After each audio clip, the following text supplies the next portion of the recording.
Hello there, and welcome to the God-Inspired channel. My name is Salome, and thanks for stopping by to watch this video. So in this video, I'm going to be sharing how I became a Christian and the sermon that made me, the sermon or scriptures that made me realize that Christianity is not a DIY affair. You can't do it by yourself. You need the help of the Holy Spirit.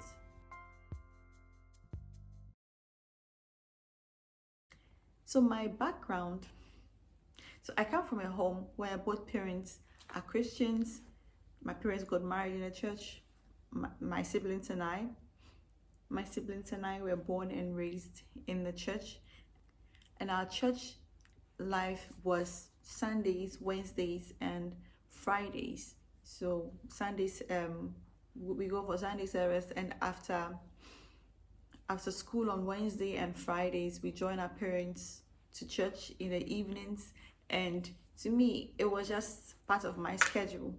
It was just part of my schedule, something that I knew was going to come. You didn't have to be told that you're going to church today, so get ready or blah blah blah. You knew that church was there, and it was fun because we got to eat out on Wednesdays and Fridays. All this street food, fried potatoes and fried turkey. I was always looking forward to Wednesday evenings and Friday evenings because that's when you get to eat out, and it was nice. And church was fun because we normally go to church before everyone came. And so me, my brother, and some other girl in church, we wiped the chairs, like we dusted the place, got the place in order. And it was fun seeing people come to church and come and sit on the chair that you cleaned, and we'll be counting like, okay, 5 people sat on the chair I cleaned today. Like all these things were nice for me, walking around the church when no one is there. You see, like you can go to every corner where like you wouldn't normally have the chance to go during service or after service when people were still there. So I did not really understand why we went to church. It was just part of a schedule, and it was just like a ritual I was performing. You had to go to church. You just had to go to church. I think that in hindsight, it was good for me because it became part of who I am. It's a part of who I am to go to church no matter what. So as I was growing, learning more about God, and I started to think, for a very long time I had not heard any sermon that was so pricking that I would go forward to like in response to an altar call. All right, so there was this time, I think I was in my early teens, and one of our pastors, Pastor James Anda of the Word Bride Fellowship in Medina in Accra, Ghana, he preached this sermon, and then it really pricked my heart. Like I was so touched, and I'm like, nah, I have to give my life to Christ. For a long time, I didn't really understand that I had to give my life to Christ. I thought I'm God's child, so, and I go to church. My parents are Christians, and my dad held a position in church. So, I was sorted, all right? And I saw everyone else to be a sinner. My church, we don't do this, we don't say that, we don't dress like that, we don't do so and so I'm better than you. Like that was my mindset. That is what I understood, but that was totally wrong. Until this time, I hadn't heard any heartbreaking sermon that would make me want to give my life to Christ. Like that would make me want to surrender and realize that all these things that I believed or I thought is not what made a person a Christian. But really, I responded to the altar call after Pastor Anda's sermon because I was afraid. I was afraid that I could die at any time, and then I wouldn't have given my life to Christ, and I was going to go to hell, and that was going to be the end of me. Even when you hurt, when something pricks, you see how painful it is, and the way you hear people describe hell, like it was really scary. So I said, nah, let me just do this. So even after I gave my life to Christ, after I went to the altar call, I'm like, okay, yeah, that's it. I've given my life to Christ, so everything should be automatic. I'm going to stop telling like all these petty lies.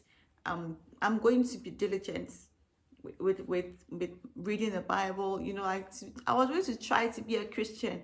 You say, so I was doing all this after the altar call. I forgot about everything like after a week, you know, because it wasn't, I hadn't really thought about giving my life to Christ. I just did it because I was afraid that I may die in the next minute, and then if I don't have Christ, if I have not said the sinner's prayer, I was going to go to hell. So that I was so scared. Then I just went. After a week or so, I'd forgotten about everything. In my junior secondary school days, we used to have like worship in school on Wednesdays. We have devotions. And when I was in my final year, one of our teachers, he's now a pastor, Reverend 𝘀𝗂𝗯𝘀𝗰, is in Ghana. He was our English teacher back then at Dara School. He used to take us through like devotions and prayers almost every morning, you know. Like that's made me, with those experiences, and also going to church all the time, made me like really understand some things about Christianity.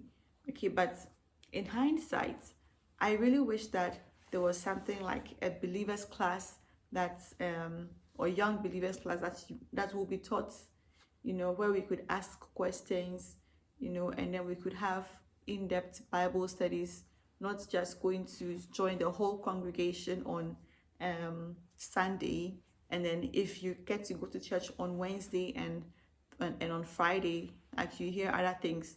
For me, I thought in hindsight that alone wasn't enough, you know, because you wouldn't, like you don't even know after you've said a sinner's prayer, you just living your life like that. So if there was something like that, maybe it would have helped me more. Okay, but I still appreciate the journey that I have been through, because I have learned a lot in my journey. I don't know what the counterfactual would have been. Like, I mean, it's a counterfactual, so I don't know what would have been, but yet still I'm appreciative of the journey that I have been through. We relocated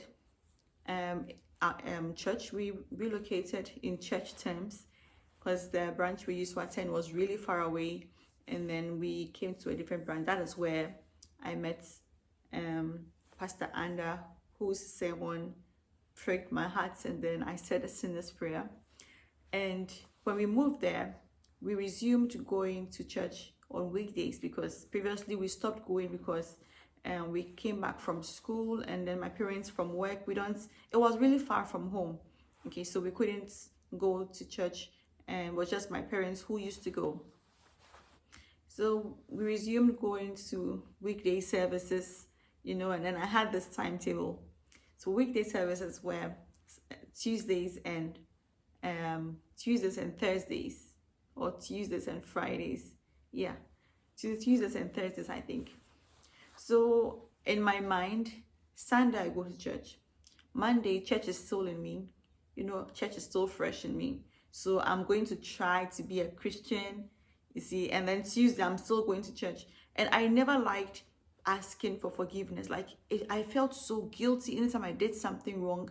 So I didn't want to ask for forgiveness. So I wanted to like live a pure life. So Monday, you don't do anything that will cause you to ask for forgiveness. Then Tuesday, you went back to church. Okay, I'm still a Christian. Like, it makes me feel good that, okay, I'm fine. Like, I don't have any sins to think about, to pray to God, to ask for forgiveness. Then Tuesday, church is still in me on Wednesday. All right, so I'm cool. Then on Thursday, I would have to go to church again. So I don't really have an option. Like, I have to be a Christian. I don't have to do any sin, any forgiveness worthy something like sin that would cause, I don't have to do anything that will cause me to ask for forgiveness of sins. So on Thursdays, yeah, cool. Then Friday, go to church. Saturday, Sunday, Friday's church is still in me, and I'm going to church on Sunday. So I mean, be good. And Sunday, I go to church. So this was my timetable. All right. I think about the previous day service is still in me. Like, church is still in me. So I don't have to. I was trying to do everything by myself. You know, I thought this is how I had to do, right? I had tried to like, I had to be conscious of myself. That is what I thought. I thought that was the way to go. Apparently not. It wasn't the way to go, because at some point you get tired, right? You get so tired and you can't keep up because you are struggling. You are doing it by yourself, and it's not something. This is not a journey you can take on by yourself. You cannot be a Christian by yourself. You will fail. Like, you will fail and you will fail. You know, but even when I failed, I come from a home where you don't have an option. Like, you have to go to church, right? And then you couldn't share your struggles with anyone. I couldn't share my struggles with people, not anyone. I couldn't share my struggles with my parents, not my siblings. Like, I had to bottle it up, okay? Because you are Christian, you don't have to have this kind of struggles, because these are the things that I used to hear. Like, this person is struggling, don't you go to church, you know? But is that what it's supposed to be? Is that how it's supposed to be? That you can't talk about your struggles because people don't expect you to go through them because you are a Christian. I mean, you give your life to Christ doesn't mean that everything, that you become pure, like, automatically. Like, it's a process. It is work. You have to work it out. Not even my timetable was helping me, because that was self-righteousness, right? I was trying, it's self-righteousness. Like, Isaiah 64 verse 6 says that our self-righteousness is like a filthy rag before God. Like, it doesn't mean anything to God. You know, like, a rag is filthy, right? And you're calling it filthy rag, like double filthy. It's disgusting to God that you are trying to do it yourself. Someone who has promised to help you. You know, this journey is for God. Like, we have been called to be Christians, and then the Bible says that whoever accepts Christ, you know, God gives them the power to become his sons and daughters. So if you are not using that power, and then you are using your own, like, human power, you can just imagine how annoying that would be to someone who is giving you authority to do something, you know, has given you the strength, has given you power to do it, and like, nah, I can do it by myself, and then you are failing and you don't know why you are failing. So I really struggled. It wasn't automatic after I gave my life to Christ. Even when we resumed going to church, it wasn't automatic. Like, I thought it was like just like that.